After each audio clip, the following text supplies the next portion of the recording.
BongTuts আপনাকে স্বাগতম। এটা ওয়েব ডেভেলপমেন্ট সিরিজের 7 নম্বর ভিডিও। এখানে আমরা বলবো লিস্ট সম্বন্ধে।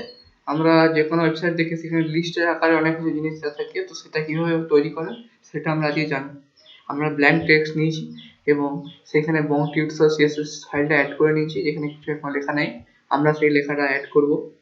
এরপর লিস্ট দু রকমের হয়, একটা হচ্ছে অর্ডার লিস্ট, একটা হচ্ছে আনঅর্ডার লিস্ট।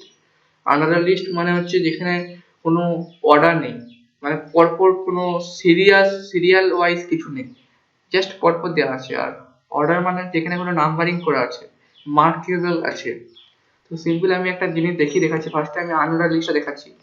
সাপোজ ইউএল দিলাম, ইউএল ফর আনঅর্ডার লিস্ট। এখানে ইউএল দেওয়ার পর যা কিছু লিখে দিলে হবে না, এখানে একটা করে ট্যাগ দিতে হবে, একটার জন্য একটা করে লিস্ট ট্যাগ, এলআই ট্যাগ। এখানে সাপোজ নিলাম আমি মন্ডে, আরেকটা লিস্ট নিলাম টুইসডে। এরকম করে এক একটার জন্য একটা লিখতে হবে। কিরকম দেখাবে সেটা আমি দেখাচ্ছি। ওয়েডনেসডে। এবার আমি তিনটে দিলাম, কন্ট্রোল সেভ দিয়ে দেখাচ্ছি। আমি দেখুন এরকম দেখাবে। আমি বড় করে দেখাচ্ছি, এই দেখুন এরকম করে জিনিসগুলো দেখাবে। মন্ডে, টিউসডে, তার আগে দেখুন এরকম কোনো নাম্বারিং নেই, কোনো মার্ক নেই, খালি পরপর দিয়ে দেওয়া আছে। এগুলো একই রকমের জিনিস, কোনো আইডেন্টি। এখানে আমি এই যে স্টাইলগুলো, এটা আমি চেঞ্জ করতে পারি। কি করে করবো দেখাচ্ছি। ফার্স্টে টিউসডে চলে যাবেন, তারপরে ইউএলটা সিলেক্ট করবো আমরা। একই রকম জিনিস, ইউএলটা কোনো ক্লাস নাই বা আইডি নাই, তাই জন্য আমি ডাইরেক্ট ট্যাগ বটে ওটা, ডাইরেক্ট ইউএল দিয়ে আমি অ্যাক্সেস করে নেবো। এরপর এখানে লিস্ট স্টাইল টাইপ। এবার এখানে একটা হয় যেটা হচ্ছে ডিস্ক, যেটা বাই ডিফল্ট থাকে। এই দেখুন এরকম, যদি চেঞ্জ করতে হয় তাহলে আপনি দেবেন সার্কেল। দেখুন এরকম মতো অনুযায়ী স্টাইলটা চেঞ্জ হয়ে গেল। এখন যদি আমি দিই স্কোয়ার, দেখুন স্কোয়ারের মতো হয়ে গেল। তো এইভাবে জিনিসগুলো চেঞ্জ করতে আমি চাই না যে কোনো কিছু থাকে এখানে, তুমি না লিখে দেবো। এরকম কিছুই নাই। এইগুলো লিস্টটা যদি বলে কোথায় কাজে লাগে, তো দেখবেন মেনু যেগুলো থাকে না, home, about me, content me, যে হোম যে জিনিসগুলো থাকে এগুলো সবই লিস্ট, এগুলো এক লাইনে করা থাকে। এরপর দেখাচ্ছি এক লাইনে করবেন কি করে। এক লাইনে করার জন্য ডাইরেক্ট দেওয়ার পর আপনি দিবেন ডিসপ্লে ইনলাইন, সরি লিস্টটা দিতে হবে। এটা এলআই দিয়ে পরে যদি আমি এখানে ডিসপ্লে ইনলাইন দিয়ে দিই, তো দেখুন এগুলো পরপর হয়ে গেল, নিচে নিচে নয় পরপর হয়ে গেল। তো আমি এগুলো সব পরে দেখাবো আমি জিনিসগুলো। এখন আমি জাস্ট জিনিসগুলো দেখাচ্ছি যে এই জিনিসগুলো চেঞ্জ করবে কি করে। তো এখন নান মানে কিছুই দেওয়া নেই এটার মধ্যে। তো এটা হচ্ছে আপনার আনঅর্ডার লিস্ট। এরপর দেখি অর্ডার লিস্ট কি। অর্ডার লিস্ট করার জন্য আপনাকে ওএল দিতে হবে, অর্ডার লিস্ট। আমি এটা পুরো ডিলিট করে দিচ্ছি, বা এটা থাক, আমি তার নিচে তৈরি করছি। ওএল দিচ্ছি, ওয়েল ওপেনিং, ওয়েল ক্লোজ, তারপর এলআই দিচ্ছি একইভাবে। দেখুন এটা দেখুন 1 2 3 বাইডিং হয়ে আছে, মানে এটা একটা সিরিজে চলছে। এটা কোনো কিন্তু সিরিজ ছিল না, এটা একই রকমের ছিল, কিন্তু এটা মার্কেবল পরপর চলছে।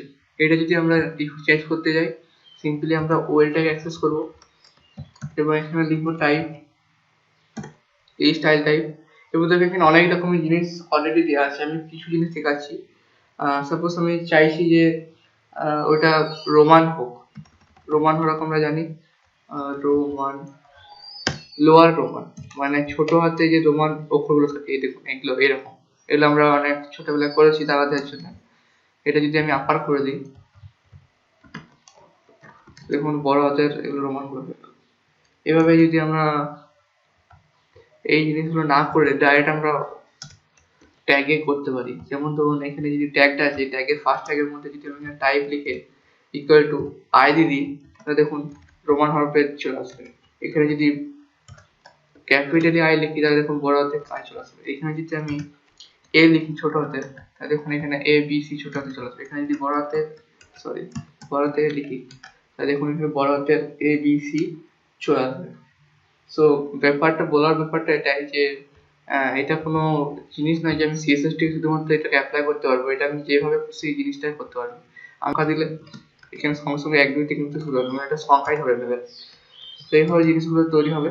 তো হ্যাঁ এটাই। আর এরপরে কিছু অ্যাডভান্স টুল আছে, যেগুলো ধরুন আমি দুটোকে মিক্স করে, সাপোজ আমি দেখাচ্ছি। সাপোজ এই কন্ট্রোল এস দিয়ে এই একটার মধ্যে যদি আমি একটা ঢুকি দিই, সাপোজ হ্যাঁ, তা দেখুন ফার্স্টে মন্ডে, দেখুন এটা এই লিস্ট আইটেমের নামটা আমি সরিয়ে দিই। দেখুন ফার্স্টে মন্ডে, তারপরে আসছে সানডে, স্যাটারডে, ফ্রাইডে, তারপর হচ্ছে ওয়েডনেসডে। মানে এগুলোর ফার্স্টে হচ্ছে এটা হচ্ছে চাইল্ড, তারপর এটা হচ্ছে গ্র্যান্ড চাইল্ড, তারপর আবার চাইল্ড। তো এইভাবে জিনিসগুলো কাজ করে। এগুলোকে বলে nested HTML list. Horizontal list চাইলে তো আপনাকে বলে দিলাম, ডিসপ্লে ইনলাইন করতে হবে। তো ডিসপ্লে যদি আপনি ইনলাইন করেন, ডিসপ্লে করতে হলে আপনাকে ফার্স্টে এলআইটাকে অ্যাক্সেস করতে হবে। ডাইরেক্ট ইউএল দিলে হবে না, ইউএল এলআই, তারপর যদি আপনি ডিসপ্লে ইনলাইন করেন তাহলে এগুলো সব পরপর হয়ে যাবে। কিন্তু এটা পরপর হচ্ছে, এটা পরপর হচ্ছে, এইভাবে আপনি কাজগুলো করতে পারেন। পরের ভিডিওতে আমরা ডিপ কি, স্প্যান কি, এসব সম্বন্ধে আমরা আলোচনা করব। তো ভিডিওটা এটাই, যদি ভালো লাগে থাকে তো লাইক দিন, সাবস্ক্রাইব করুন চ্যানেলটি।